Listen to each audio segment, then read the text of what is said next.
Hi, I'm DeeBee Daws, and I'm living welderly with positivity as I age with purpose while changing by design. Let's talk about aging gracefully. That's such a lovely notion, isn't it? It conjures images of silver hair shining in the sunlight, faces etched with smile lines, and a sense of peace radiating from within. But behind that poetic ideal is something more complex. It's not just about looking graceful on the outside.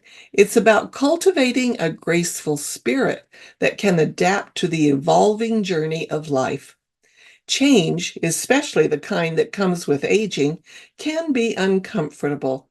Our bodies change, our routines shift, and we may find ourselves facing a different version of the world that we once knew. But instead of resisting these changes, what if we chose to redefine how we view them? What if we saw them as opportunities for growth rather than reasons for fear?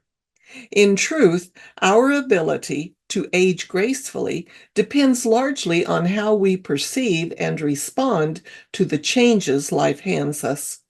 One of the first steps toward aging gracefully is to redefine what aging means. Society often places a negative spin on getting older, as though it's something to be dreaded or avoided. We're told to chase youth, to cover up gray hairs, smooth out wrinkles, and hold on to the vitality of our younger selves as long as we can. But aging is not a loss.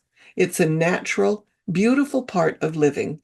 In fact, every year that passes is a reminder of all we've survived and learned. Redefining aging means rejecting the idea that growing older is synonymous with becoming irrelevant or invisible. It means embracing each stage of life for what it is, a new chapter filled with its own set of blessings and challenges. Just as a tree grows deeper roots and stronger branches with time, we too gain depth, wisdom, and resilience as we age. When we see aging as a gift rather than a burden, it changes everything. It allows us to look at the lines on our faces and the gray in our hair, not as signs of fading, but as badges of honor, symbols of the life we've lived and the lessons we've learned. It allows us to appreciate the beauty in getting older and to let go of the unrealistic expectations of eternal youth. Change is inevitable, but how we view it is up to us. As we age, we'll notice changes in our physical health, our energy levels, our relationships, and even our outlook on life. Some of these changes might come as a surprise, while others are more gradual. But rather than viewing change with dread or resistance, what if we approached it with curiosity? When we're curious, we're open to new experiences and new perspectives. Instead of seeing change as something to fear, we can choose to see it as something to explore. This mindset shift can help us accept the changes that come with aging more easily because we're no longer clinging to the past or fearing the future. Instead, we're living fully in the present, ready to embrace whatever comes next. For example, physical changes are often the first that come to mind when we think about aging. Maybe we can't move as fast as we once did, or our bodies don't respond the way they used to. While this can be frustrating, viewing these changes with curiosity opens the door to finding new ways to stay active, to listen more closely to our bodies, and to appreciate the strength and resilience we've built over the years. Curiosity also helps us adapt to shifts in our personal lives. Children grow up, careers evolve, and relationships change. These transitions can be difficult, but they also provide opportunities to learn more about ourselves and the people around us. By staying curious, we allow ourselves to grow in ways we might not have expected, finding new sources of joy and connection in the process. Acceptance is perhaps the most crucial element in aging gracefully. Change will happen whether we like it or not, and trying to resist it only creates more tension and suffering. But when we learn to accept what we cannot control, we free ourselves from unnecessary frustration and disappointment. Acceptance doesn't mean giving up or resigning ourselves to less. Rather, it means acknowledging the reality of the moment and making peace with it. Acceptance allows us to live more fully in the present. When we spend all our energy fighting against the natural progression of life, we miss out on the beauty of the here and now. By accepting the changes that come with aging, we can focus on what truly matters: our relationships, our passions, and the simple joys of everyday life. One of the most empowering things about accepting change is that it gives us the ability to prioritize what's important. As we age, we may realize that we no longer have the energy or even the desire to pursue every goal or activity we once did. And that's okay. Acceptance helps us streamline our lives, letting go of the things that no longer serve us and focusing on what brings us meaning and joy. Acceptance also means letting go of the idea that we need to live up to anyone else's expectations.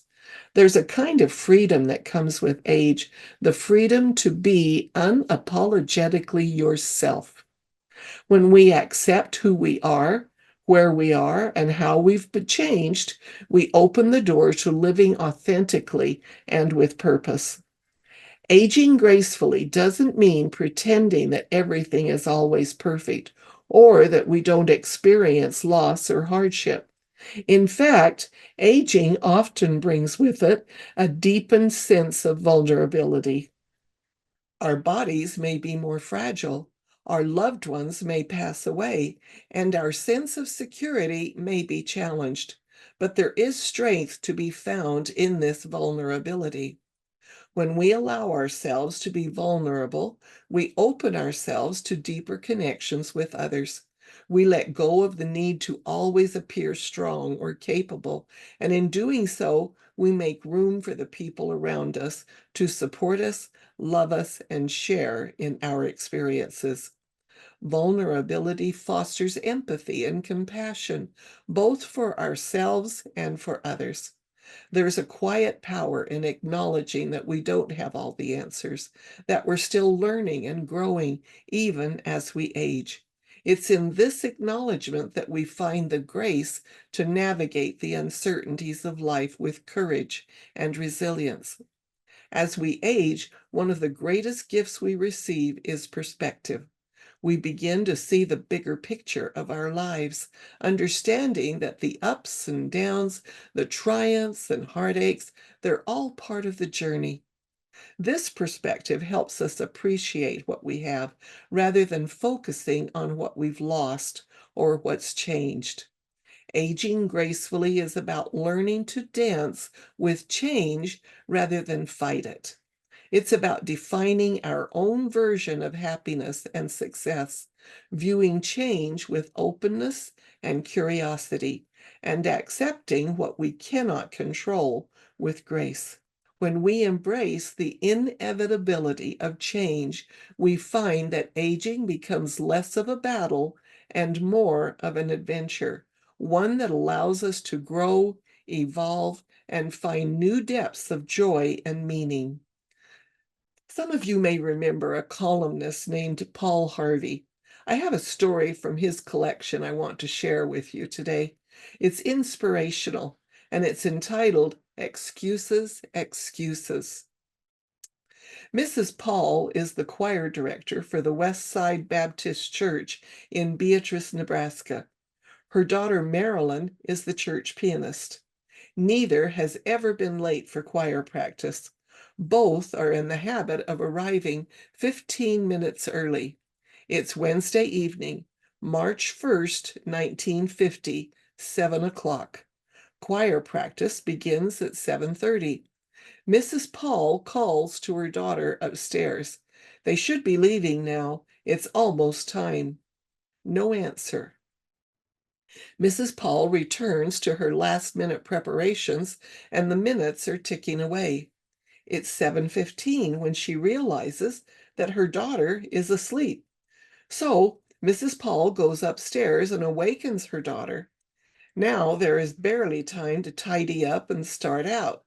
This will be the first time either Mrs. Paul or her daughter Marilyn has ever been late for choir practice. Their perfect attendance record is broken. There are 18 members in the West Side Baptist Church Choir, and each and every one that very same night is also late for practice. All 18 have perfectly valid excuses, and all are late. LaDonna Vandergrift, a high school sophomore, was having trouble with her homework. Like Mrs. Paul and her daughter, Miss Vandergrift knew practice began promptly, and she always came early. But this evening she was detained by a particularly baffling geometry problem. Royina Estes and her sister Sadie were ready to leave their house on time, but their car wouldn't start.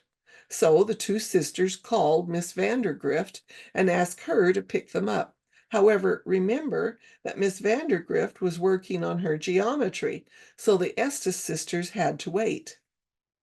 Ordinarily, Mrs. Schuster was 10 minutes early for choir practice, but on the night of March 1, she was detained at her mother's house. The two were preparing for a later missionary meeting. Herb Kiff was at his own home, and he would have been early too, but there was this important letter he had to write. He had been putting it off for some time. The time got away from him.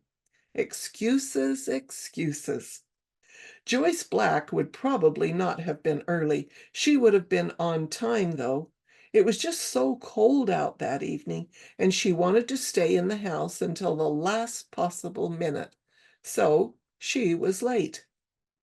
Harvey All would have been there on time, but his wife was out of town. That left him in charge of their two young sons. A friend had invited Harvey and the two boys out to dinner. A pleasant conversation carried them away, and Harvey was late. Lucille Jones and Dorothy Wood were high school girls. They lived next door to each other.